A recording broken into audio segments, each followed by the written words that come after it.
Okay, and action. What's one of the toughest bits of feedback or requests that you can get from a client? Oh, that they hate your idea.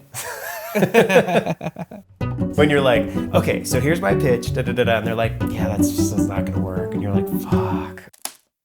I feel like there's this unspoken belief that the clients or chief decision makers of a project will always have different ideas or objectives than its creator.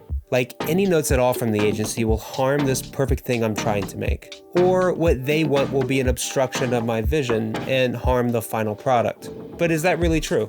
Well, today I'm joined with director Ryan Ovadia, who likes to challenge those ideas. They know more about the thing that you're making than you ever could. Clients are there to help keep the guardrails up. They support you. They want you to do the thing and make it become reality. I have to respect the process of how they got to this place because so many decisions led there. You have so much material that's been pitched and vetted and given notes and like reframed, and then it comes to you and they're like, okay, like you go make the thing now. Ryan is a talented commercial director who knows how to work with big clients like Instagram or Meta. And boy, does he have some big wisdom for us today.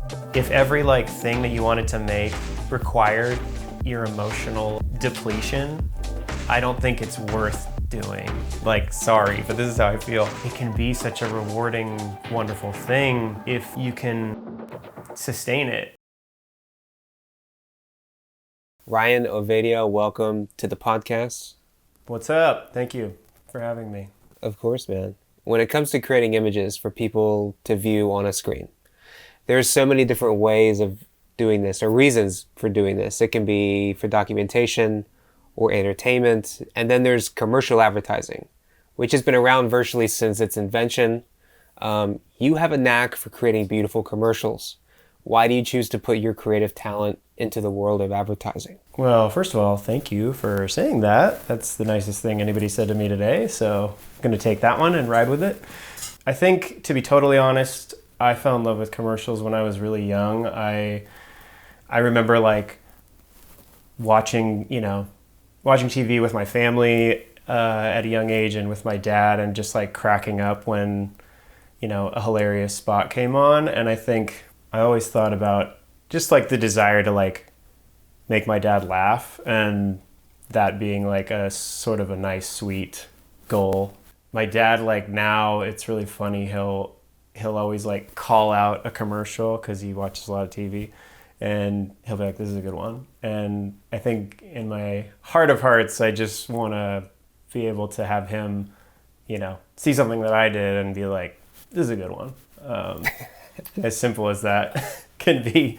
I love being able to tell a story in 30 seconds or less. I think it's so much fun to jump from brand to brand and work with all these different people, and the medium is so conducive to the way my brain works. And I mean, I love just setting things up for a punchline and walking away, and that's it. It's a fun sort of playground to work in a 30-second or less little zone. Do you ever look at other mediums as something man, I would like to chase that one day? Yeah, I mean, the idea of shooting a feature film sounds like the most intimidating process in history, considering considering the fact that we stress and just live or die on a one shoot day with all these resources being put into this 12-hour moment, and to do that for 25 days plus seems it seems like a Herculean task. And so I don't know, I just, whenever I see some of my friends who make movies or just films in general, I always cut them. I'm never too critical anymore, because I'm just how fucking hard it is to make something that's not even good, just makes sense. And so yeah, I mean, I'd love to do that at some point. Yeah. I mean, I don't know, dude. Commercials these days just seem to be getting more and more artistic and cinematic and ethereal. And there's a lot of space in commercials, I think, to kind of scratch that itch in a way. Do you think that's new? Do you think that's changing? How do you see commercials have evolved over the years? It's just funny how commercials have really taken over as this art form, and where they, you know, in the 90s and beforehand, the advertising industry was a lot more just like straight to the point, and then commercials started to like become these like hilarious things or like touching things that like you could really be affected by, and it's only gotten more intricate and more detailed and more like realistic and cinematic. I mean,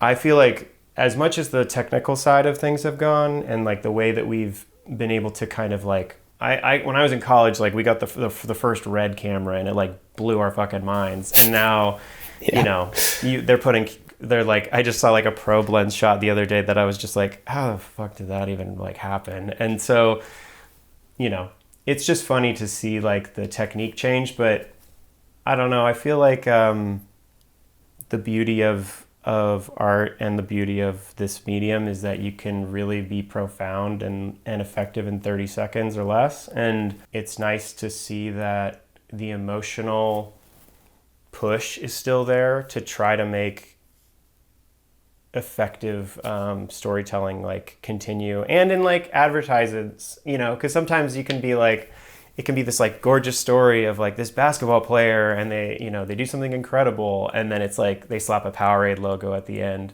and you're like, fuck, that was really good. Or they slap a Powerade logo at the end, no shade to Powerade, love your product, but they showed Powerade logo at the end and you're like, oh, that kind of killed it for me. But if you can like cross that threshold and do a piece for a brand that like gets you through and like sticks, then you're doing like really good work, and people should be paying you a lot of money.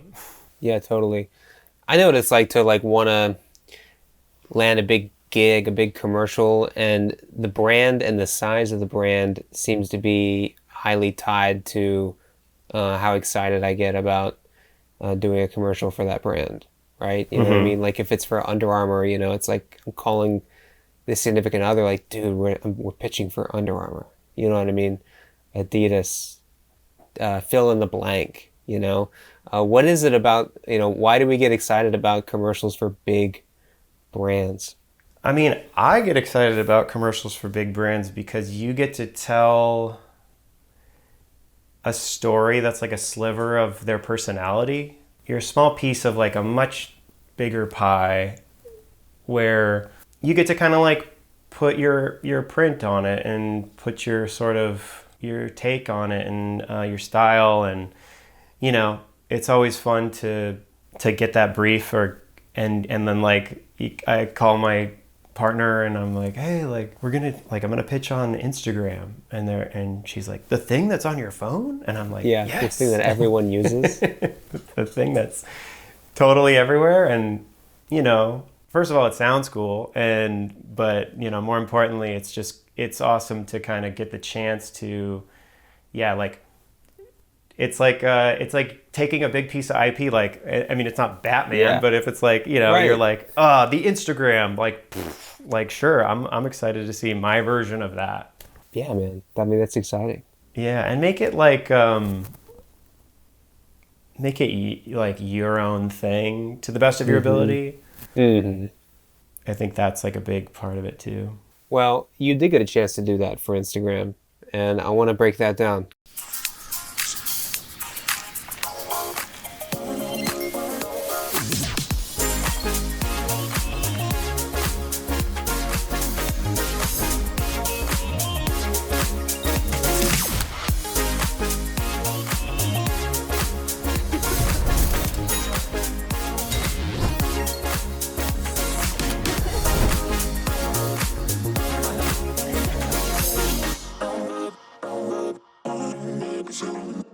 I actually had the chance to be on set with you for that one as the second AC. Yes. I mean, it was 2 days of shooting, solid, crafty. We try. Lots of fun. Looking back, how do you think the shoot went? I thought it was great. We were like fighting the rain the whole time, so we were kind of always at odds with like whatever the weather was going to do, and I feel like I usually have like a good handle on like the creative and the execution, and especially for this one, like the shot list was like very dialed. And of course, it's the one day in LA there it rains, and Yeah. we're just like stressed out. Like, will we have a second day? Will we do this? Will we do that? And Yeah. it worked out, honestly. And I think it was a nice way to split up the time and kind of chunk out our schedule. I feel like everybody had a good time. I feel like we did good work. We all crammed into this like giant, like this tiny upstairs, Yeah. like little bedroom Old in house. Echo Park in Angelino Heights. And I remember it was a small bedroom, which you could see in the spot, and then there was like a little outdoor kind of like landing area. I mean, you probably knew that place better than I did, because I think there was like, I think your station was like right outside, and then there maybe was like a bathroom that people were using as like, I don't know, storage or something. Yeah, I was definitely like shut up in the hallway with a monitor and a slate, and Yeah. just trying to like make space. It was also, dude, the staircase. The staircase was like this windy my thing, God, and people were yeah, I trying to forgot bring in about like that. combo stands and not put out each other's eyes. I mean, that location was fun. I gotta say, art department did an incredible job transforming that dingy little bedroom into what it is in the spot. I mean, Caitlin Williams, who's a tremendous production designer, worked on that with me, and man, she rules. I feel like I had a lot of ideas, for what it was going to look like, and she brought so much to the table with her team. And it's one thing if it's like, yeah, we have a set and it's great and like it's super open, and we can have all the like props right outside of the set. But this was like literally like you have to go to the back of the house and then like through a tiny staircase and then into this room, and Yeah. it was a lot. And I think her team just like cramming up there to get that done. Yeah, it was huge. She's amazing. Hire her, people. Yeah, clearly very talented. We're going to get into a lot of the nitty gritty on some Sure. specific scenes and shots and effects. But before we do that, I just want to zoom out for a minute and just like, how does one get a project like this? What do the brief look like? Just set the stage for me in terms of Ryan Ovadia getting this chance to create for Instagram. Grease a lot of palms. That's how I get my jobs. Just doing cash, just giving people cash. No. We got the RFP, and I've worked with this agency a couple times now, and they are really supportive of me and like the things that I want to bring to the table. So when I get one of their briefs, it's kind of like, okay, how can I frankly impress them? Like, I really like working with these folks, and it's just like, okay, like what are we gonna do to make this like even cooler than they already have it? And this one, they had a lot of these ideas like already baked in, and it was just sort of fun to kind of figure out how I was gonna like crack the code on it, especially with the 3 locations and the different characters and trying to merge the worlds together. But I get the job, I get the RFP, and I write my treatment and I build my treatment. Sorry, what's an RFP? Oh my God, what is an RFP? Like, what are we even talking about? Yeah. For those who don't know. For those who don't know, an RFP is, what is it? I'm going to Google what it stands for because I don't want to. Right, yeah. Request for proposal. So Okay.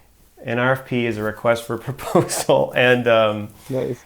what ends up happening is they basically break down like the what, the how, and the why for a commercial campaign that you're gonna pitch on. And so, they talk about the brand, they talk about their kind of goals for the project, then they break it down into, a small kind of like story beats. Sometimes there's a script already. It depends on the agency usually, or the production company that brings it to Yeah. you, but Yeah. or the client rather. But yeah, it's just kind of like a deck that breaks down their idea, and then you get to like take it in your hands and see, and then they're like, go, you want to make this? Yeah. Show me what you got, bud. And so I usually just like try to wrap my head around it, and then we usually have like a first call where I get to ask a lot of questions and make some loose suggestions based on the, 20 minutes I've had with the material. And then we're sort of sent off to our little rooms to make a treatment and work on a pitch. And that's kind of where you get to show your stuff and pull references and come up with different ideas. And it's always riding this line. I think that by the time the RFP comes to you, they've been working on this thing for like months, right? And I think that it's easy to forget that you have so much material that's been, pitched and vetted and given notes and like reframed and done again. And then it comes to you and they're like, okay, like you go make the thing now. And I think there's like always this reminder that I have that like I have to respect the process of how they got to this place because so many decisions led there. It totally makes sense. I think it's good to just take into consideration and be aware that you're not the only one with your vision behind this. It's kind of gone a long way before it gets to you. Yeah, and I think the cool thing about being a director, especially for commercials, is you get to work with awesome agency creatives who, they're the creators of this whole journey, and you get to like make their dream come true in a weird way. And it's fun to get really excited with them and throw ideas back and forth and just kind of like be this little like magician that's gonna like, snap their fingers and their commercial will come to life and hopefully the way that they imagined and maybe even better. Yeah. Treatments, I don't think enough people talk about treatments because they really are the deciding factor in whether or not we get to work at the level that we want to, right? Yeah, I think treatments are just this like, it took me a long time to really like wrap my head around how to make a good one and how to make it resonate and communicate the vision that I had for the project in an efficient way that wasn't too long or too overwritten or just like well designed, I guess. And now it's kind of a well-oiled machine, but in those early days I remember being kind of lost when they would say like, hey, like we want a treatment, and you're like, oh fuck, like what do I do? Like is it like a single page where we just write the idea, or is it like a mood board, or like I was just like so kind of confused at the time. I remember those days, yeah. I remember writing a one-pager and thinking that was like hot shit, and then I sent it to the client and they're like, yeah, we asked you for a treatment, can you make a treatment? And I was just like, oh yeah, sorry, so anyway. And then I like spent a week like designing like a nice thing that it's like I remember Googling like how to make a treatment and being like, oh duh. Are you still making your own treatments, or do you have a team of people that help you? And what tools, I mean, like what is making a treatment in terms, like what tools do you use for that? I've done a lot of my own treatments. I definitely don't have the design, unfortunately, the design like skill to do it every single time. But fortunately, I've been working with like a few really talented treatment designers that nice. Help me kind of make it happen. I usually write them too. If I'm really busy or something, there's been times where we've hired a writer, but it's only because I'm just like slammed and I need help basically. But because what are you doing with the treatment? You're kind of visualizing a piece of work before you make it. I think you kind of have to show them the thing before you go and take a camera and shoot it. How do you do that? Yeah, treatment's a crazy thing. I've talked to a lot of directors about like the way they approach it and like pitches in general. But typically what I do is I'll break things down in kind of a familiar way that I think a lot of people do, which is just like have like a nice intro that reflects my personality and kind of what I want to do for the job. And then I'll go down into like the specific like details of it, like the tone and the look and feel. And then I'll go to casting and And then sort of depending on the type of project, like for this one or for the Instagram project that we were talking about, I had like a whole page dedicated to transitions, right? Because it was really important that these were executed like perfectly. And so I wanted to make sure that they knew that I gave a shit and that I was like thinking about this, because, you know, I think if you just bypass that, you're kind of missing like a critical point of their creative vision too. Yeah. Half of the job of treatments, in my opinion, is just like convincing the powers that be that you like really care and that you have a lot of ideas and that you're excited and that you want to do a good job for them and, you know, honor the material and all the work they've done to get them to this point. Yeah, you're right, man. I mean, no doubt the pitch, the treatment is so important for winning the bid. But once you win the bid, then what?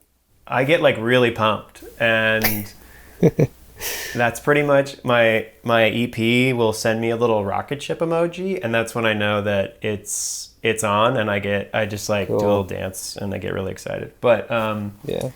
No, realistically, it's kind of just like, okay, it's time to get to work, you know, and we have like we have a quick meeting with the agency to sort of talk about the details that were in the treatment. And I love to throw like as many ideas at the table as I can within reason. And then I usually ask them, I'm like, hey, like of those that I mentioned, like, what do you like? What do you not like? And kind of do like a little bit of a shakeout to try to get the ideas that really they gravitate to. What ideas? I thought you guys already kind of came up with those in the treatment. Sometimes I'll do like an extra page that says like alts or something. Or I'll just have like a whole alts piece that's like, we could also do this, we could also do this, this is another idea. Usually with like comedy spots, it's a little bit more present because sure, I'm just like riffing and making jokes, and I don't want to like flood their script with like 20,000 alts, so I'll just like put them all on a page for them to see afterwards. And yeah, or any kind of like technical ideas that I think might be cool.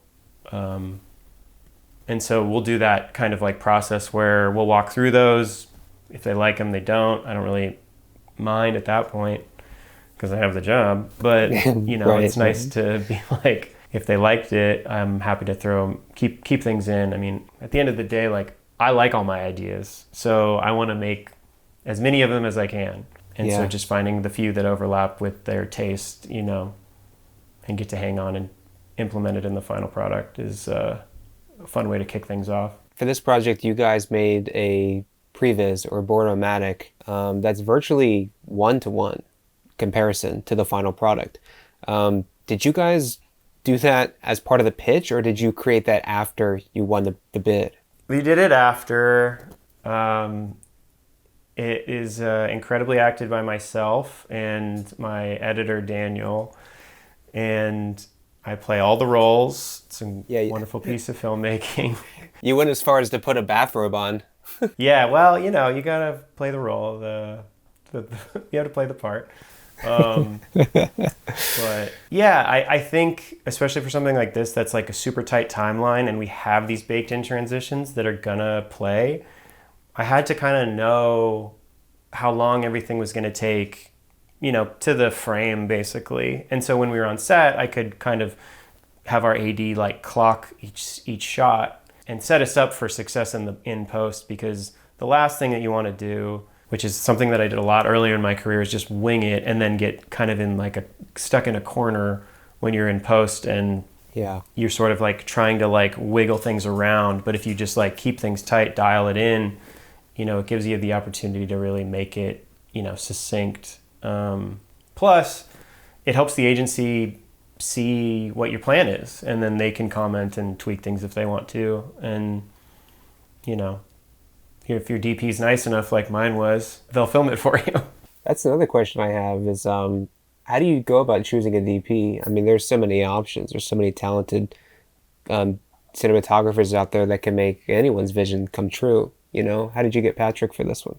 Well, Patrick and I have been friends for a long time, so it was very easy for me to just ask him to do it. That'll do it, yeah. But in reality, I think you kind of always I'm always trying to meet new DPs and talk to DPs who are up and coming and just excited about whatever their thing is. And then in the back of my head, whenever I see an RFP that I'm probably like thinking about working with that person at the very, very beginning. Like, and then when I don't get them to do it because they're busy, I get really bummed out. But it's nice to just like find the best person for the job. I mean, I know a lot of DPs who struggle with this idea that they get pigeonholed, and I think directors do too.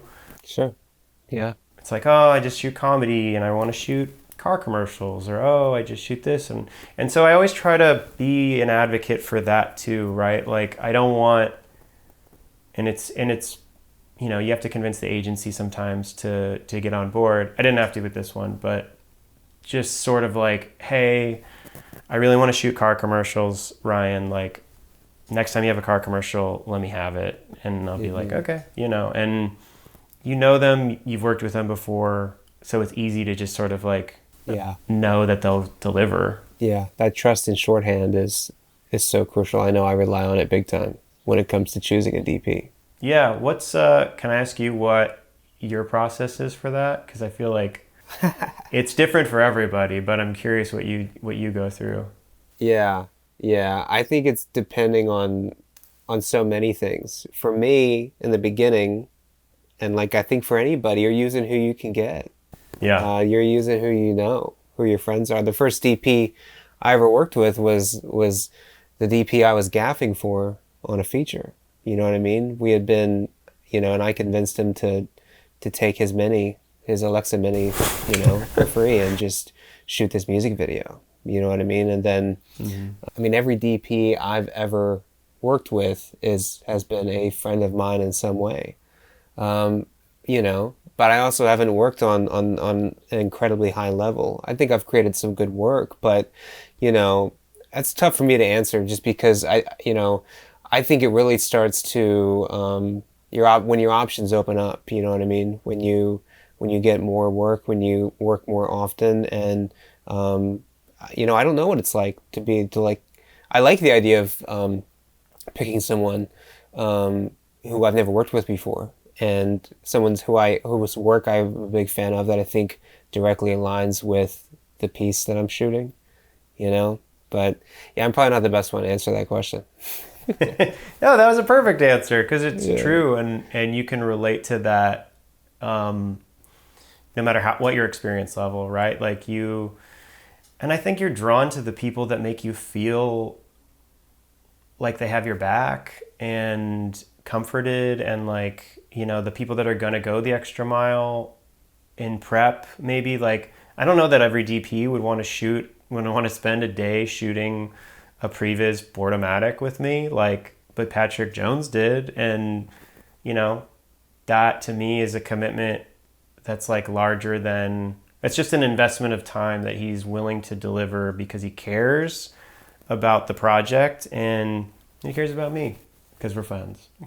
The best DPs I've worked with have like pushed me, and I've had to like straight up fight with DPs before, friends of mine, to say like hey, punch, like fisticuffs. We didn't get like that. We got pretty close, like eye to eye. But I love that DP for that because they really give a shit. They're really turned on. They have, what's the saying? They have cards on the table. So, yeah, I love being challenged. And it made me realize to speak up when I really believe in something. You know what I mean? Because then I'll say no to something because my DP's really into it. But then in the end, I'll look at it and I'll go, man, I wish I hadn't folded. I wish I had stuck by my guns, and vice versa. I look back and I'm like, I'm glad I stuck to my guns on that one. Dude, that's such a hard lesson to learn. Yeah. It's and it's like, the proof is in the pudding, and you're just like, fuck, shit. Man, yeah, that's rough. That's a hard thing to figure out. Learning how to advocate for yourself is a really challenging thing that took me so long to figure out. And I was working with this creative director, JP, who I work with often, and he's the best, and he's basically a mentor to me, and he was basically like, you have to, you know, fight for the things that you want, and not just like give up on the easy win if you know that it's gonna like make a big difference in how you execute your vision. And I remember being like, I think I'm a people pleaser at heart. I think Same. I think it's easy for me to be like, oh, it's like a little bit inconvenient for you to like move that light like 10 feet. Like, it's okay, we can like live with it. This was like how I used to be. I'm no longer this person. Thanks to that lesson, I really kind of, not, I mean, within reason, you know, like I know when it's raining outside and we have to get the shot, and I know that I can like, it's going to be like a 10-minute reset to like move this object when I could just like shoot it, paint it out if I really need to, thanks to my, you know, post team, or just like, you know, it's inconsequential, right? And so it's easy for me to let certain things go, but he really taught me to be demanding in the right way, get the thing that you want to make your vision happen. And I've kind of like always try to like tap that resource whenever I'm like a little bit in doubt. Dude, that was such a fun digression. I want to jump back into this piece a little bit. Specifically, I mean, this rolling camera effect that is kind of popular right now, but you achieved it in such a really clean, interesting, and fun way. I want to dive into a little bit. Where did your inspiration come from on that? Gosh, let's see, like falling onto my bed face first and landing, and like, you know, when you do that and you just go doof, and you like fall into your pillows, that's like how I wanted to create these camera moves. I just like, I don't know if there was like a specific project, or I think it's like you said, there's a lot of this kind of interesting transition common throughout like different commercials. And I feel like, you know, at the time I was like, I've never done this before, or I've done like similar, you know, types of transitions, but how do I kind of make this real? How do I make this happen? And a lot of it was just, you know, going back through old spots. I looked at that A$AP Rocky video a bunch that I don't remember the name of right now, but the one where they're kind of like boomeranging through the floor. And and I did that a lot for like the way that the motion, the point at which the camera like went through the ground, because the way that the arc and the speed of things was really important. And then trying to wedge those into like a 30-second window was pretty like demanding and challenging, right? Because we had to account for like certain details in time, but also be able to make it look clean and time the action perfectly, like when she throws the popcorn up. But yeah, I mean, what was your question? Sorry, I forgot. Now I know this isn't your department, right? But did you guys like build a rig for that on the day, or did you build it like and test it beforehand and then bring it to set? Yeah, well, Patrick and I were kind of trying to work out like a variety of things. Like one, we had to do it in a small space, you know, that tiny bedroom that we shot in. We couldn't do this giant sort of like, you know, when in the big leagues they have these monster rigs with truss and stuff, or not truss, what is it called? I forget. Speed rail, and it's huge, and it kind of like ropes around. Like we had to do it on a small scale. And the other thing, we shot the whole spot on Alexa. Oh, actually, did we shoot it on Alexa? I don't know if you remember. No, I should remember. It was my department. I think we shot it on the Venice. It was Venice, yeah. Yeah. But then these shots you guys used like a Blackmagic camera.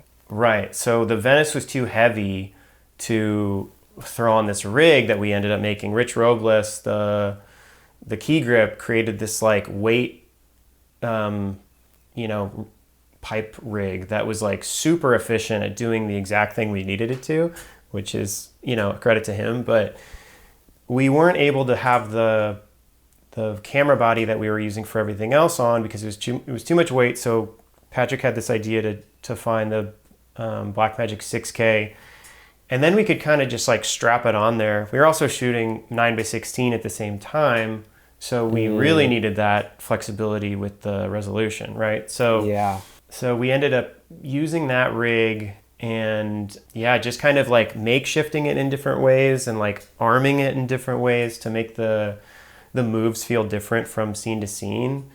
And I mean, it took a lot of trial and error to kind of figure out the timing and like the way that it was going to behave in the scene, right? Like the lateral move that where the character moves from left to right and we kind of go through the ground and then pop up on the other side. That was pretty straightforward, right? Sure. You know, we wanted her to, I remember I was like really like adamant about her getting up in the shot because I feel like whenever the blocking kind of aids the move, it like sells it so much harder. But when we wanted to kind of come over the bed later, I remember being like, okay, how is it gonna kind of like we use the base of the bed as the transit, like the black, transition point, and then pop out from behind some object that we didn't have at the time until we got there around and like land in like an over the shoulder for the coffee scene. And so I remember we were like, okay, is it going to be this bag or is it going to be this like backpack, or trying to figure out the like perfect thing to put in the foreground for her to like, for it to like pop around. Yeah, I mean, it works, and I can't tell you how happy I am that those worked out. I also think my editor, Daniel Ainsworth, who's awesome, created this almost like a motion control feeling to a lot of the shots that like I wanted, but wasn't really sure how to achieve. Like Patrick and I were like always trying to like make the moves feel super sharp and intentional.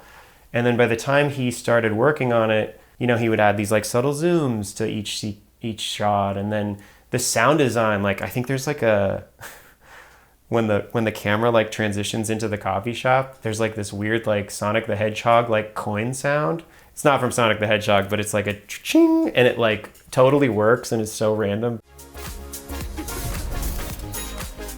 But just having that like extra piece really like sells the whole gag and makes it work in a way that I couldn't have expected from being in pre-pro.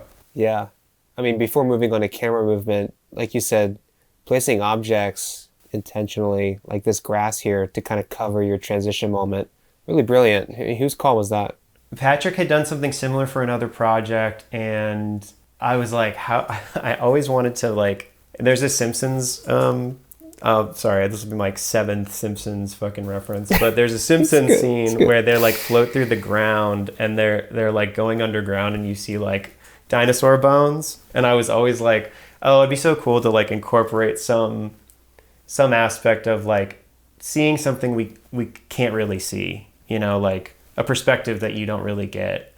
And I think that's super common these days with just like macro lenses and probe lenses and stuff. Like you're getting to like rope around corners and through things that you'd never be able to see. But I kind of love the idea of like just having like grass in the foreground and like dirt and just like throwing the camera in the dirt. And I just like gravitated to that. And I think Patrick was principal in helping design that part of it, because he had kind of like stitched something similar together before, and then working with Caitlin to bring in those greens really like made it totally work and sell. I mean, you mentioned camera movement. I wanted to cover that because we've got these specific camera moves, but overall, like in this piece, it's so fluid and dynamic and smooth. What other methods did you guys use to achieve this?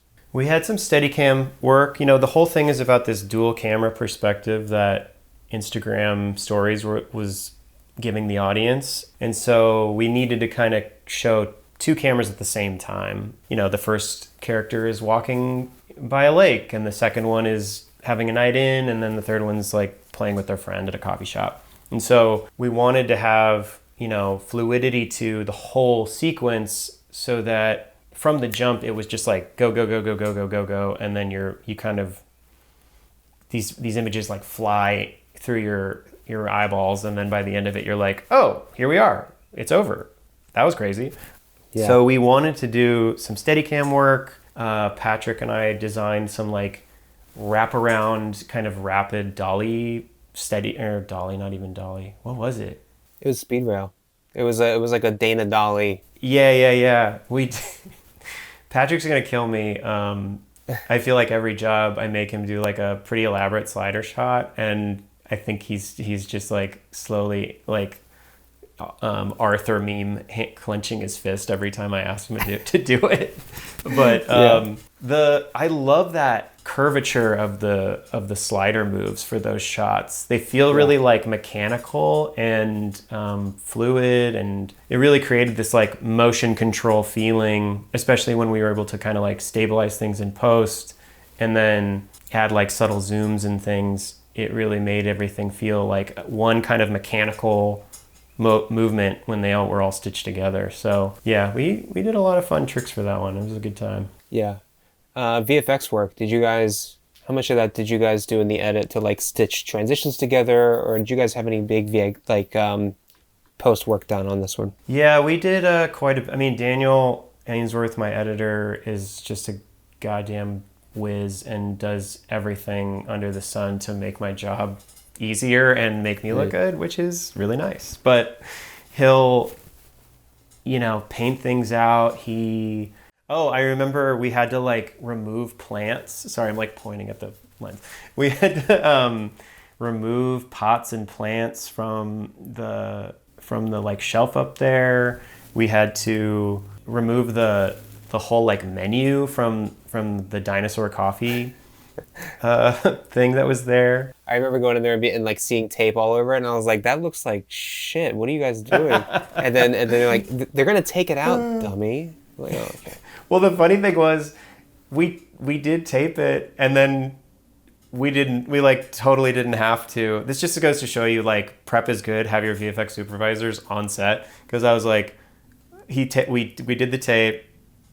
Daniel gets the thing, and he's like, yeah, I'm not going to use the tape. I'm going to have to take the tape out now. And I was like, fuck.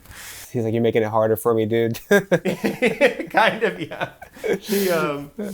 He was a good sport about it, though. There was a lot of like gunk in the pond. There was like some sort of like goo. It was we just kept calling it goo, but all the goo had to be removed and look like, water. So we did that, and then... Do you remember the turtles that day on that goo? There was like turtles everywhere. Yeah, there was a lot of turtles, and I remember being like, are we compromising their habitat by being here? And the like inner PETA guy in me was like, everybody look out for the turtles. Be aware of the turtles. This is their home. We are on their land. Do not fuck with the turtles. Yeah, I think the turtles are just more interested than anything. Yeah, they seemed like they wanted to be, part of the action. So yeah, it was also a beautiful day. I'm really glad, because I know we were battling rain the day before. So for us to just have like the weather, it was so nice. It's just so funny how you like work on these jobs and you get so many resources to shoot in like incredible locations, and if the weather sucks, it's just like, why are we even doing this? And it can be such a bummer. And fortunately, I've gone away with it most of the time, but yeah, the sun, I think we went to on the Scout even, and the Tech Scout, and there was no sun, and I was just like, this isn't gonna work, and then we got really lucky, and it came out, and it looks great. Yeah, the reflections on that water it's just beautiful, man. Do you remember those trees? God, the roots were so thick, and everyone trying to move their carts over those roots. I was like, dude, I was next to Danny, the Steadicam op, who was hilarious, by the way. We grabbed drinks after that shoot, and that dude has the most well-trained dog I've ever seen in my entire life. He has this Malinois that was like doing circles around his feet. Oh, really? Oh, that's really funny. Yeah, Danny's a champ. He's done I did like a Warner music video with him for my friend's band. I can send that to you if you want. It's kind of fun. It's a dance video, but we had like 4 shots, and it's just Danny running around this like snaking through these like hallways in this like beautiful house, and man, he definitely put in the work for me a few times. He's a good guy. Yeah, there's some crew members you look at and you just look at them and you go, "Oh, you're cut out for this. There's a reason you're in the right spot. You're doing, you know what I mean?" Yeah, exactly. I hope people say that about me sometimes. No, I'm kidding. First, by the way, where's your hat? You always wear the coolest hats, and you're not wearing one. Oh, there's about 1,000 hats in here, and I It's okay. I just forgive wanted you. people to see the real me, No, I we're didn't seeing want to it. wear hat and cardigan. That felt like too much. Oh, I see. You got to balance it out. I'm with you. Yeah. That tracks. Yeah. So, okay, switching gears, you guys, I remember seeing the 9x16 vertical letterboxing on the screen. You guys had planned, were you guys shooting that as a safeguard, or did you plan from the beginning to also deliver a 9x16? Yeah, from the get-go, we were delivering a 9x16. And it's really common these days for me. I think basically every job, although the last job I did for Facebook was 9x16 only, which was a real treat. And that was nice. I was really happy that we got to do that because I got to shoot for the edit and not worry about doing everything at once, which I've gotten used to. It's definitely like a different brain, different part of your brain that you have to use. But yeah, we were planning on that. It did kind of make things challenging when it came to the transitions because, we did have kind of a limited range of motion. So we did a lot of like little digital moves in post to kind of nudge things around. But yeah, I mean, it just comes with the territory. I'm sure a lot of the directors on these episodes probably share the same sentiment that you're kind of always watching for both, looking for both. This might be a tough question, but what's something that you thought like really made this piece? Like without it, it wouldn't be what it is. I feel like the transitions really do make it. I think the fluidity of the movement of camera kind of links things together in a way that makes it pop. And every department delivered, like the art department, the camera department, and everybody worked really hard to make this happen. I thought the cast was awesome. I feel like I made like a buddy out of made some buddies on this one, which was fun. Yeah, I mean, I definitely think the camera moves, the transitions, and just the way that it flowed kind of make this thing what it is. Mm-hmm. Did anything almost break it? No, I feel like we were so dialed, and I think I try to be as like prepared as possible for these kinds of things at this point. Like always having like a backup plan on backup plan. Like even though we made a board-o-matic that was like extremely detailed, like I had a couple get out of jail free cards kind of lined up in case things needed to be different for one reason or another, because you can only plan so much. Even if your AD's clocking every shot, it's gonna be, there's always that like little wiggle room, or maybe like another take more that's like a half a second longer. So just having those things in your back pocket that you can throw in there. Maybe it's an extra close-up, maybe it's an extra insert or something. It definitely saved me a couple times, and we had them ready to like go, but fortunately we didn't have to use them on this one. Speaking of those get out of jail free cards, what do you need to show up with on set in order to feel truly prepared? Like what does Ryan need to do in order to feel truly prepared? It's funny how I like treat it like a exam where I like in college I had like I just prep like really hard. I kind of need to know the thing like backwards and forwards in the back of my hand, because there's so many things that inevitably pop up that you're always going to have to make, and every director can speak to this, like you're always going to have to compromise, you're always going to have to make another decision that you weren't prepared for, and sometimes they're massive, like, hey, we didn't get into the location for an extra hour, so we have to cut 3 shots or whatever. Right. Or it's like, oh, maybe you didn't get the special chair that you thought was going to look really good in the background. So I don't know. I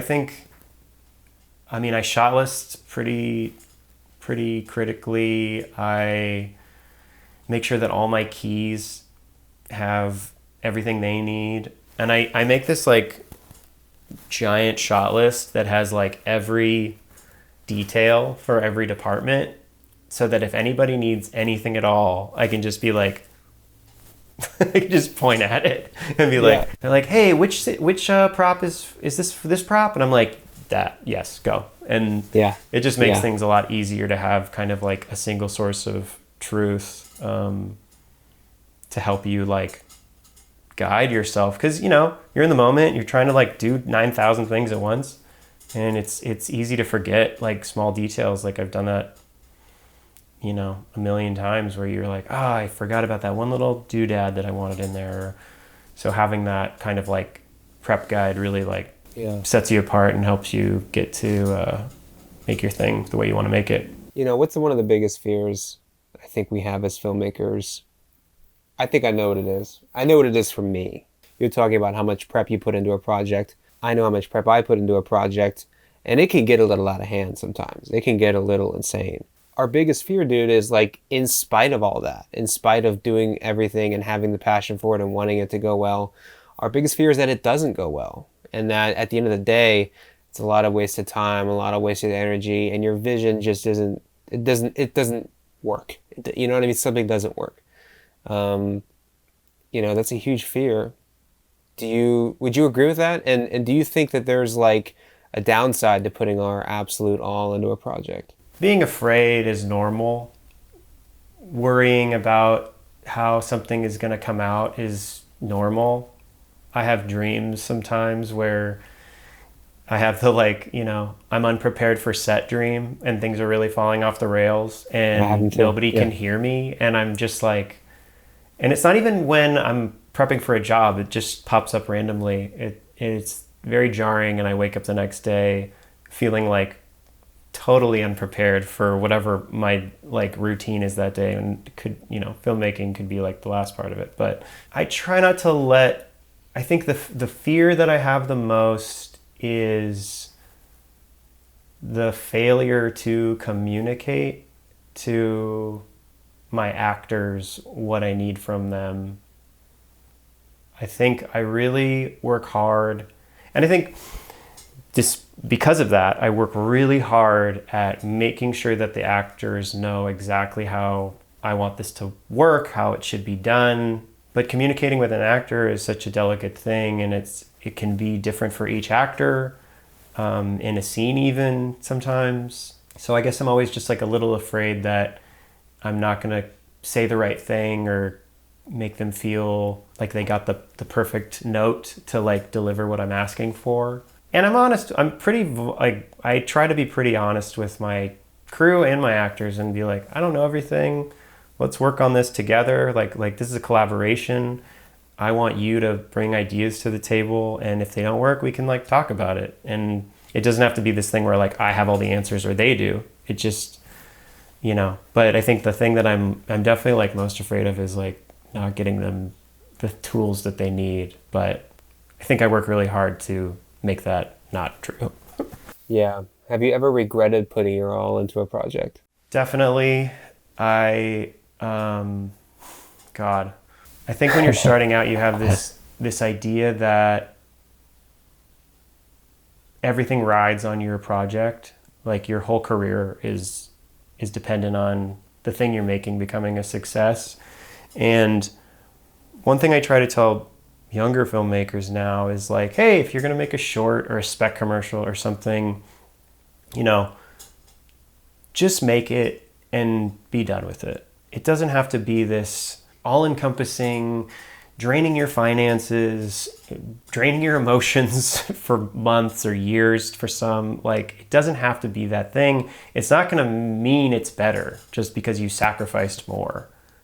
I think it feels like you, when you're outside of it after, you're like, well, I gave everything I had to this thing. But in truth, I think, and by the way, I'm only saying this because this is what happened to me. It's like I made a short. I thought it was going to be the big fucking deal, and it didn't. And then I was kind of crushed, and I didn't make a short for a long time. And I think I didn't want to like be vulnerable in that way for a while. I didn't want to rally all my friends around like my vision for like a like a cool short that I wanted to make. It just didn't feel right because you kind of like weirdly fail in this way, but that's okay. And I feel like it took me a long time to kind of realize that it was fine. And like, you know, we were gonna realize that it was fine. And, you know, the thing that I learned the most was just make the thing and go and move on. And whatever happens with it is great. And that's wonderful. And maybe it does something, maybe it doesn't, but at least you made it. You finished it. I think finishing it is a big part of this, right? That's so tough too, man, because Ryan, isn't it good because I put my all isn't it good because I put my all into it? You know what I mean? Like I find myself getting into trouble sometimes because I associate the success of a project with my insane efforts towards it. So I sit there and think like, man, if that's what it takes, if that's what I need to make something that I think is good, then I have to do that every time. And I just don't think that that's necessarily the case. Yeah, that's the thing, is it's not sustainable. And you want filmmaking to be a joy, right? Like this is an art that is collaborative and fun, and it can be such a rewarding, wonderful thing if you can sustain it in a way. And I think like I'm really grateful that like I get to do this job, and like I don't even know, you know, what I'd be without it. But at the same time, like if if every like thing that you wanted to make required your emotional like depletion, I don't think it's worth doing. And, you know, yeah. Well said. We don't need to, like, it's movies and it's commercials. It's like, we don't need to like die on this sword where we're like, this is, and I'm talking to you, but, and like, sorry, but this is how I feel. Cause I just like went through this when I was younger, which was like, I gave it everything I had and a lot of money that I didn't have. And, you know, ended up going into debt and like being really like depressed after, cause I didn't get into South by or something. And you walk away from that experience and you're like, well, what did we learn here? And you kind of have to face the facts that like amongst the like, oh, I failed as a filmmaker and I'm not good enough kind of negative talk.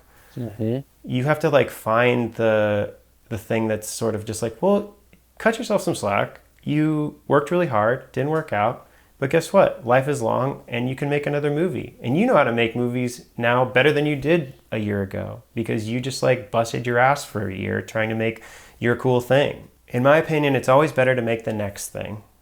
Like, and what I mean by that is you're in love with your idea. You love the script and like the production, and then you make it and it's like pretty good or maybe even really good, or maybe it sucks and you're like, oh shit, what the fuck did I just do? And then you shove it out into the world, you show your friends, and then you can move on and do the next cool thing. I don't like the idea of putting all your eggs in one basket and then that dictating the rest of your kind of like creative life. Like it should be something that happens and then can happen again. And if you have the right idea and the right, not the right idea, if you have the right mentality, you can like bounce from thing to thing to thing.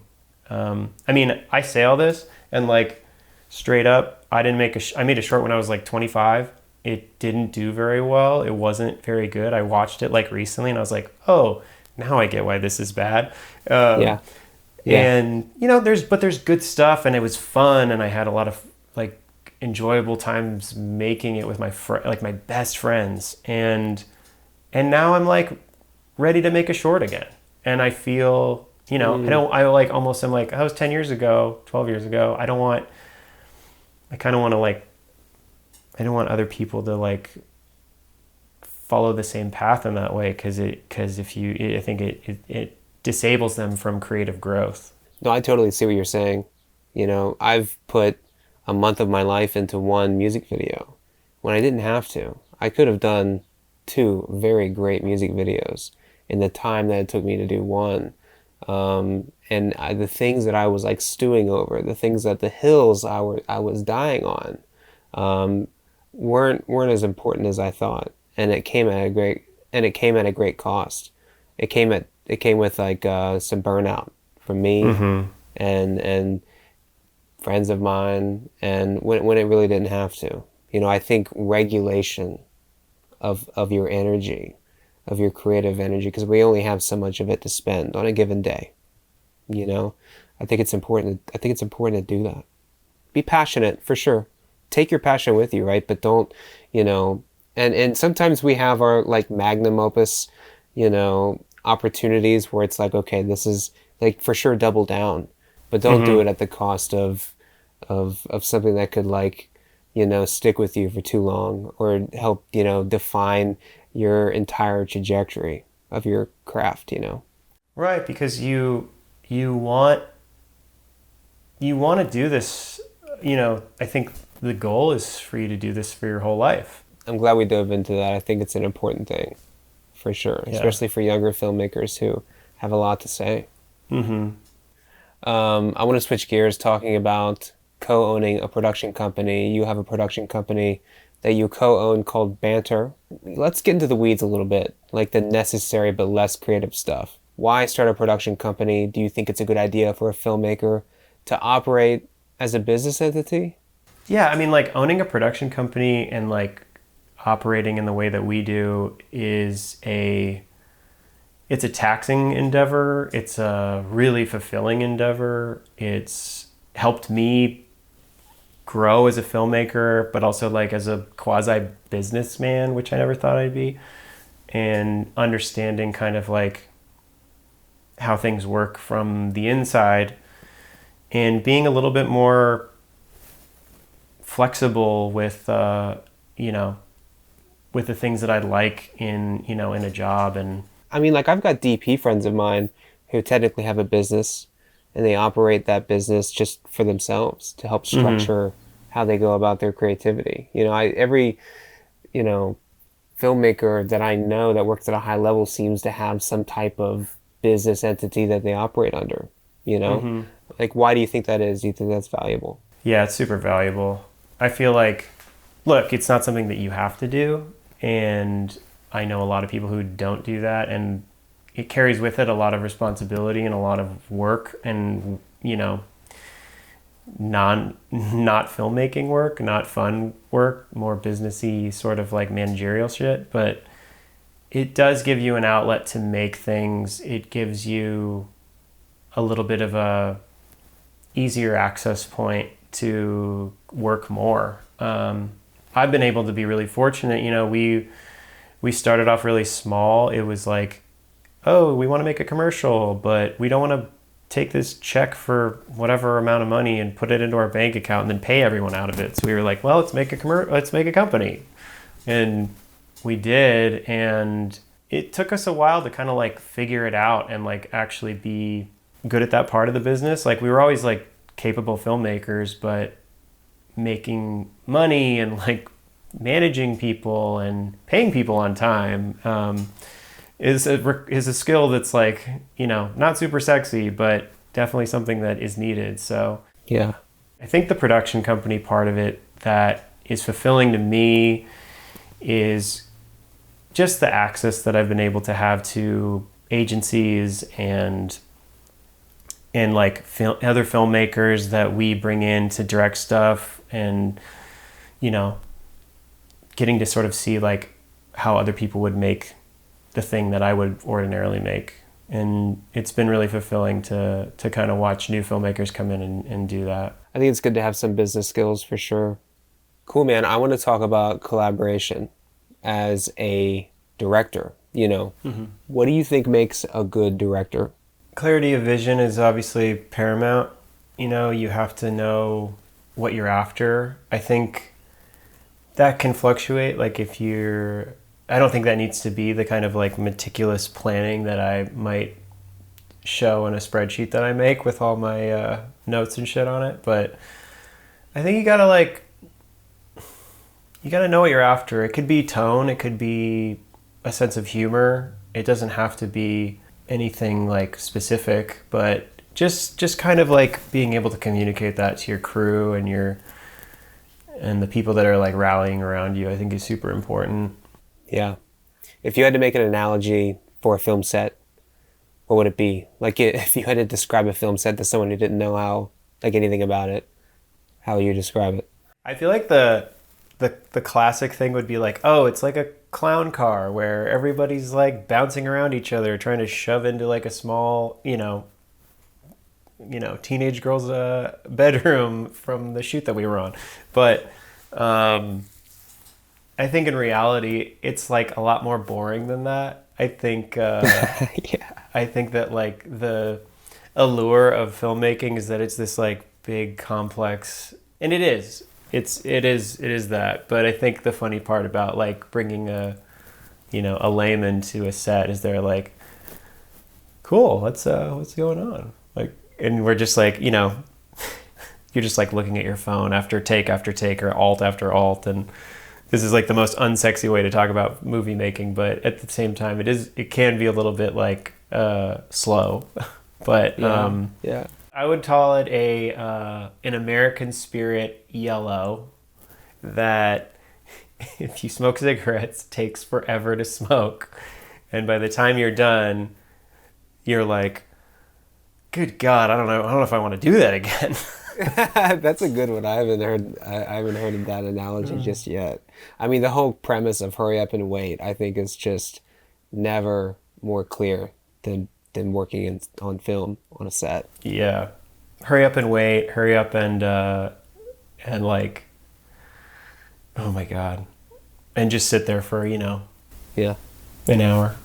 Yeah. I spent enough time in G&E, when it's like you're lighting up until they hit record and you're racing to get another scrim in front of the light or whatever, and then it's a 10-page piece of dialogue and you're just sitting there for the next 5 hours or whatever.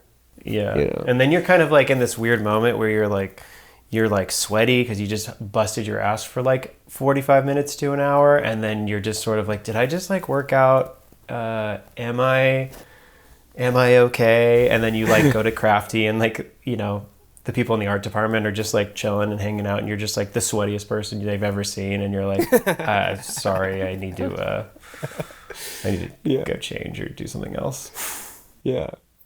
What do you hate about shooting, about being on set? Like, what sucks about being on set? Oh man, there's not enough time in the day. I wish there was just like one more hour of daylight sometimes. You know what I want? I want a timeout. I want a when like the clock is running and everybody's stressed out. I want a like, industry-wide mandate for timeouts where at any point throughout the day I can say timeout, and then we just like bring everybody together and we're like, okay, how can we solve this problem in a way that's not gonna like totally ruin our day? And we have to do that all the time, but I just want that to have no like impact on the actual time of day that we're like running up against at all times. But God, wouldn't that be great to just call an audible and just like take, a little freeze frame action would be nice. How great would that be? I want to bounce around. We're all over the place with this episode. I want to talk about working with clients. Sure. Number one, who are they typically? When you say who are they, do you mean like, can you elaborate on that? I mean, like, in the part of the process, are they the person that owns the company? Are they the lead at an agency? Are they, Sure. Yeah. Sometimes we do direct client work where we'll be working with, creatives at a brand, or maybe their marketing team or the CMO or what have you.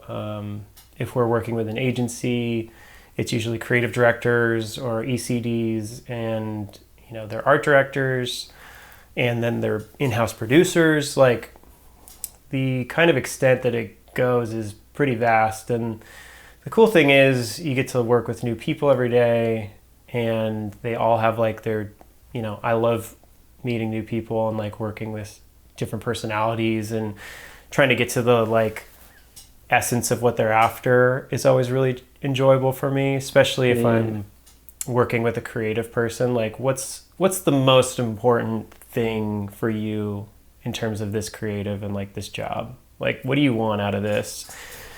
Sometimes they don't care. Sometimes they're just like, honestly, I just like want to see what the vision is, and I'm excited to see it on, on screen. And then other people are like, no, it's definitely the clothes. And I'm like, okay, great. Yeah. Like I'll pay attention to that and make sure that looks good specifically. But would you choose someone who's like got a lot of opinions and knows exactly what they want over someone who's a little more open, and allows you to like, do whatever you want? I mean, what's better? I really like parameters. I find that I can come up with better ideas when I have a little bit of a fence around me. Like, sure. So creative directors who have a lot of opinions are super valuable because they care and they know what they're after. And it just helps me because I'm able to like bounce off them. I feel like there's this weird notion that like clients are I feel like there's this weird notion where clients are like kind of this obstruction of your vision. Like if you want to make a movie your way, then the client is the only thing that's stopping you from making that happen. Right. And like it's not true. I mean, clients are great because they support you. They want you to do the thing that, that take this to the next step and make it become reality. And, they know more about the thing that you're making than you ever could, right? Like if it's a Doritos commercial and, you're working with the CMO of Doritos or whatever the, person is, they know more about Doritos than like you could ever. And like, I've eaten a lot of Doritos, but like, I know about their brand, like less than, that person. So I feel like this common like thread of, oh, they're like trying to like tamp down my vision is just like kind of baloney. Like you need to work with them, not against them. They're creative people who are gonna like make your project better. And I hope that, that might, hopefully that doesn't sound too like mean or something. No, I mean, I think it's a valuable piece of information because you're right. There is that classic trope where it's just like the client is going to micromanage their way into this thing that's going to make it not as good or detract from my director's vision. You know what I mean? I hear so often that like we are directors and we're hired for our vision, but at the end of the day, we are kind of a bit of a service provider. Yeah, and I think like a lot of the time, like you do need a little bit of restraint to like make the thing. We're not all Terrence Malick. We're not going to make the 3-hour fucking like gorgeous like sunset movie. Like, so it's just not going to happen. And right. You can't do that with Doritos. I'm going to say Doritos like 5 more times, but like, it's fine. Yeah, it's fine. Like as much as that would be like fun and enjoyable, like at the end of the day, we have to like fit we have to fit so much into like the window that we're given, and clients are there to help keep the guardrails up. They get to be excited with you. They get to be productive with you. I met a lot of like wonderful clients over my career that have like made the jobs that I've made way better than, they might have been had they not been around. So I'm very pro client, I guess, if that makes sense. Yeah. Have you always been so diplomatic and collaborative and excited to work with clients? I think I feel this sense of responsibility when I work for a client. Like, sure. I feel like they have put a lot of effort into allowing me to see their vision through, and so there's a lot of respect that I have for that. There's a lot of responsibility, and ultimately, like they are helping me. We're helping each other, right? Like they're giving me the opportunity to make something for them, but at the same time, like I get to make something cool for them too, and for me. So what's one of the toughest bits of feedback or requests that you can get from a client at any time throughout the process? Like, what do you not want to hear from a client? Oh, that they hate your idea. Yeah. When you're like, okay, so here's my pitch, and they're like, yeah, that's not going to work. And you're like, fuck, okay. Yeah. That's a bummer, but better come up with something else then.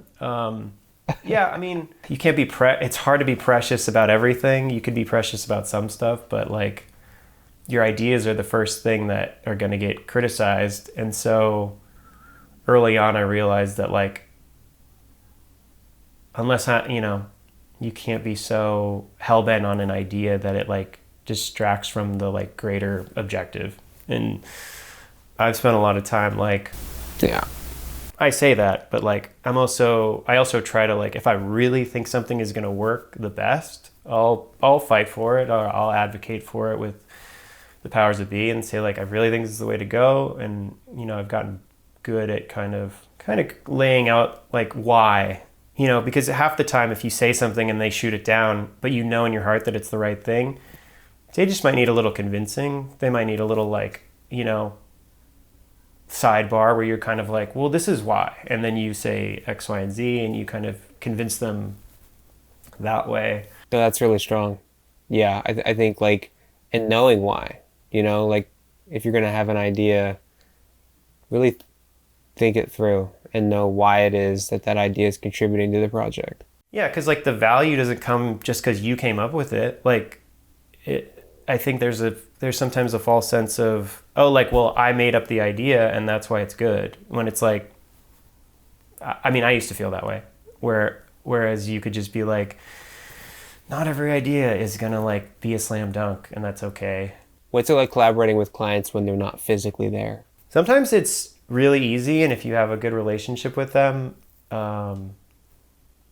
it can be really fun because you can like make, I feel like I work with a lot of remote clients, and I'll like do a take and then they maybe have a note, but if I have a good rapport with them, I'll like jump on the Zoom call and be like, what do you guys want? And they'll be like, oh, well, we just think this would be a good idea. And I'll be like, okay, cool, I'll try it. And then you go try it and it's great. But I think the hardest part is to convince clients like, hey, look, I know you're like only seeing what you're seeing, but there is like a world of variables outside of those frame lines. And so you asking me to like pan right, I'm just a stupid example, like pan the frame right, like there's a tree trimmer that's like about to like go off right outside of frame, like things like that. So it's hard to... It's going to be an hour to have to shut down a whole other process in order to get me to pan right for a few inches. Yeah.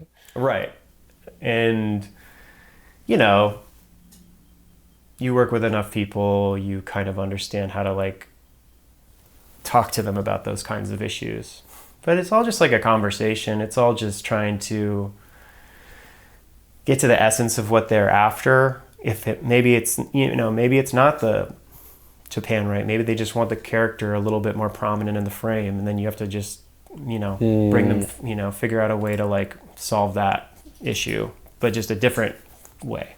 All right, I want to ask what is left to learn, right? Like what lessons do you think you still have to learn? Oh my gosh. Just a small question. Yeah. Just a quick, one word answer to just analyze your entire career and match it with your passions. Just easy stuff. Mm-hmm. Yeah, real light material.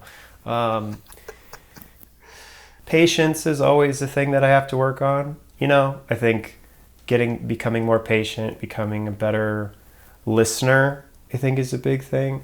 There's a tendency to want things like immediately and expect things immediately when you're working, and especially when you're under a time crunch. And just be patient, just let things happen. The world is as much as it feels like it's in your control, it is very much not in your control. And like that, this is me just giving myself a pep talk. I'm not actually like answering your question. No, this is good. But yeah, I think trying to be patient, trying to be a supportive collaborator when things are not, going the right way is always like a good reminder. I think I've gotten pretty good at it, but like I like really want to be a good joke teller. I really want to be a great commercial filmmaker. You know, I think it's an art form that I really love and want to excel at. And I kind of figured that out a few years ago, that I was like, this is my window, and I want to be making funny things that bring people a little bit of levity, you know, in their day.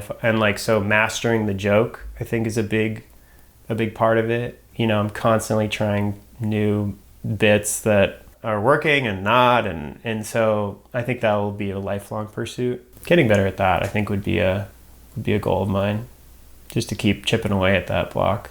What haven't I asked you? What does the world need to know about Ryan?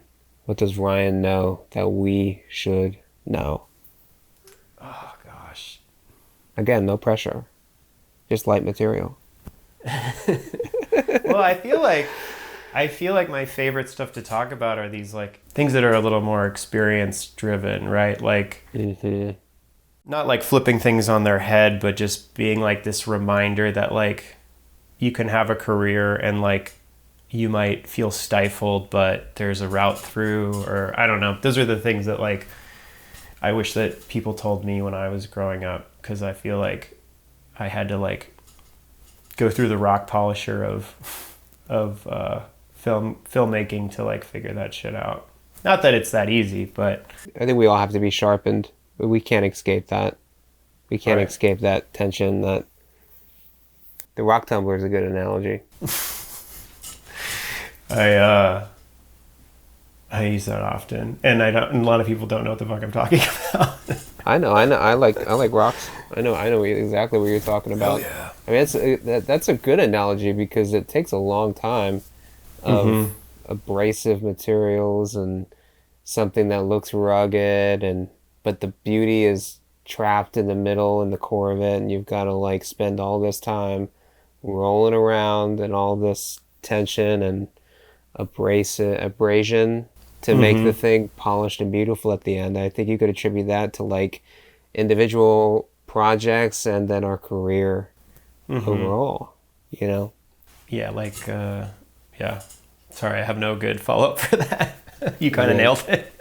Yeah. What do you feel like the audience is interested in beyond the sort of technical side? Like, what are the people that are going to watch this, or watch your podcast in general? Like, do you get feedback on what they are gravitating to often? Yeah. Yeah, totally. That's a great question. Throw the ball in my court. That's fine. Yeah, you know, it's funny. A lot of it is technical based. You know, a lot of our audience, I feel like, and audience tell me if I'm wrong, please, in the comment section. How much of what you're wanting to know is technical? I feel like a lot. I feel like a lot of filmmakers just they whether it's the cinematography or whether it's just the way that things feel and look, they just want to elevate their craft. They want to, you know, make better work that, looks better, but is overall elevated. And I think a lot of our audience is just, they're looking to do that. But there, you know, I also have designer friends that watch that watch every episode of this because they just like hearing people's process. You know, I think process is a big one, because it's like, how do I get my shots to look better? But when you start talking about treatments and you start talking about like how to get the project, how to win the bid before you even get started, you know, making the thing, you know, I think there's a lot to be learned there, and there's a lot not talked about in that realm. I could talk about the pitch. Yeah. If that's of interest. Yeah, I think, let's dive a little more into that. Because I feel like there's a lot of nuance to pitching and to just like treatment writing in general. I feel like it took me a long time to kind of understand what creatives were after, and while I don't have all the answers, I feel like the pitch is really where you make or break, you know, the job. And there's so much time like that I try to like figure out what the pitch is, and like how can I best communicate my vision? And then it can get down to like the nitty gritty of like, we're all pitching remotely. We're not pitching in person most of the time. I think I did one in-person pitch in the last 10 years. Mm-hmm. So it's just like, there's been times where I pitched and I'm straight up reading a script that I write. There's been times that I just like riffed and went for it. And there's been times where I like read the treatment and then just like take pieces and then it's bullet pointed. Like I always talk to directors about like what they do because I try something different every time basically. And and that's like the sort of boring like nitty gritty stuff, but yeah, you want people to know that you really care and you want your ideas to grow from theirs, right? Like grow from, and it might just be one idea. It might just be one take that you have that like brings everything together. It doesn't always have to be, right. You don't want to like reshape their whole thing because, like we talked about earlier, so much of this process has been done before it came to you. Yeah. And so I always try to find like one big sort of take or one thematic pull or, Mm-hmm. I think the thing that I always try to remember too is like they're listening to like most of the time 3 pitches. So like, what are you going to do that's different than the other 2 people? Yeah. And I've heard this before, this one thing, whether it's aesthetic or it's thematic or it's messaging, they like to pick the one thing and then channel everything back to that. It's tough to like find that each time, but you spend enough time with the material and you work through it. I'm like the kind of person who needs to like bounce ideas, so I'm just like talking to all my friends, like trying to understand if like the take makes sense after they've signed an NDA. Oh, of course. Anytime I've gotten a pitch, I will take time and almost be like ceremonial with my eyes and my ears on the pitch, because there's nothing like a gut feeling or reaction, I think, when you're taking in a brief. Do you do that? Is it important the first time your eyes lay on it, or not so much? Do you need time to like kind of lean into it, or does it not matter? Man, I'm such a reactive like viewer of things that like it's almost like the first time is the best time, like the cleanest, because you haven't seen it, you don't really know where it's gonna go. I get really scared when I don't get that on the first walkthrough. Yeah. You want to talk about fear? Like that's the fear, is like I'm gonna read this, not have a take, and then have to like work harder to find the take later. And it's just like lightning in a bottle sometimes. You're just like, oh, this is the coolest part of this, and I know how to explore it like in the most perfect way. Because sometimes you figure that out and you don't get the job. And, it's I think that's another good lesson, is like, even if you do crack the code in your own mind, sometimes that's just not what the audience is looking for, and the audience being the client. So it's like, yeah. And other times you like crack the code a week in, or, not a week because we barely have any time to do these things anyway, but you crack the code like 24 hours later, it comes to you in a conversation. Like there's a lot of like enjoyment from sitting with material, and I love reading the thing and being like, tell me what you want me to do. And then I can kind of like go from there and figure it out. But yeah, it's always different. Well, Ryan, thanks for being on the podcast. Thank you for your brain, your point of view, and your heart. Thank you for having me. Appreciate your time.